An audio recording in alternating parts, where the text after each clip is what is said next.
Tani Ya. terkait kartu tani. Ya. Silakan Pak. Makasih.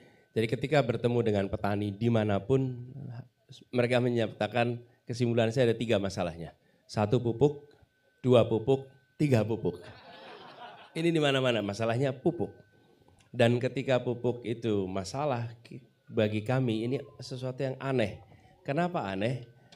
Jumlah lahan yang perlu pupuk itu jelas. Dari tahun ke tahun tidak berubah. Yang kedua, jumlah produksi semua komoditas itu jelas. Yang ketiga, pasarnya pun jelas. Rumah tangga yang membutuhkan. Sesuatu yang seharusnya memiliki pasokan yang stabil. Dan disinilah kemudian kami melihat perlu ada regulasi yang lebih sederhana.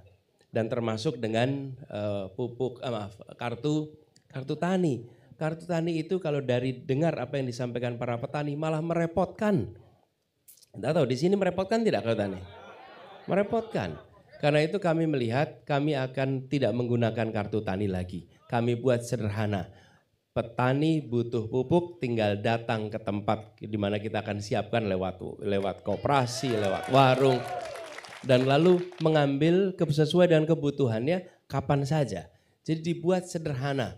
Dan kami ingin agar para petani yang mereka sering mengatakan, Pak, kami itu nggak usah dikasih kartu tani. Udah jelas kami ini perlu subsidi.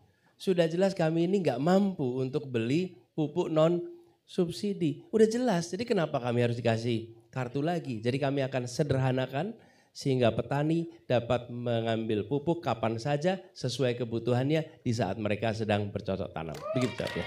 Ya, itu dia tadi dari Pak Anies. Kita langsung Pak ke pertanyaan selanjutnya. Saya mau nanya agak sensitif nih Pak. Tapi abis ini saya masih bisa salaman nggak Pak? Masih bisa salaman, aman. Begini Pak, setelah gagal nanam singkong, sekarang ada lagi nih. Berita dari proyek food estate Kementerian Pertahanan di Kalimantan Tengah. Baru-baru ini proyek itu dapat anggaran 54 miliar untuk menanam jagung. Tapi anehnya tanahnya diambil dari tempat lain pakai polybag. Jadi jagungnya tumbuh dari tanah lain yang ada di polybag. Gimana tanggapan ini akan membawa keuntungan juga bagi petani? Silakan. Ya, coba lihat petani di Gorontalo. Bisa nanam singkong tanpa perlu polybag. Bisa nanam jagung tanpa perlu polybag. Kenapa? Karena lahannya sudah cocok, siap untuk dikerjakan. Dan bayangkan bila dana seperti itu justru dipakai untuk menyiapkan pupuk bagi para petani daripada diberikan kepada food estate yang dalam prakteknya dikelola korporasi yang ujungnya lingkar-lingkar itu terus yang pada dapat proyeknya. Nah, ini yang kami ingin ubah. Karena itu kenapa ke depan kami lebih mendorong kontrak farming daripada food estate. Apa kontrak farming itu? Kontrak pembelian hasil panen.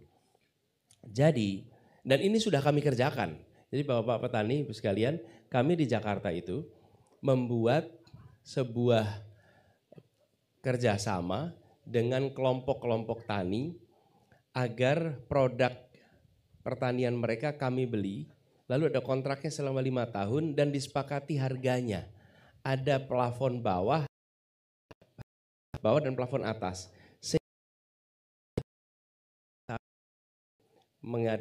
Berproduksi. Dan bagi kami ada kepastian juga untuk bisa mendapatkan dengan harga yang aman. Nah, pola seperti ini yang kita akan lakukan.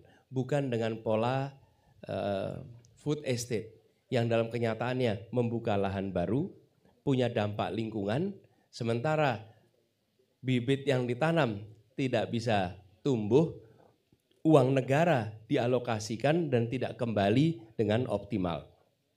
Jadi kami percaya dengan pola kontrak farming ini insya Allah bisa kita lakukan juga di Gorontalo sehingga petani di Gorontalo punya rasa tenang atas produk pertaniannya. Gitu. Oke.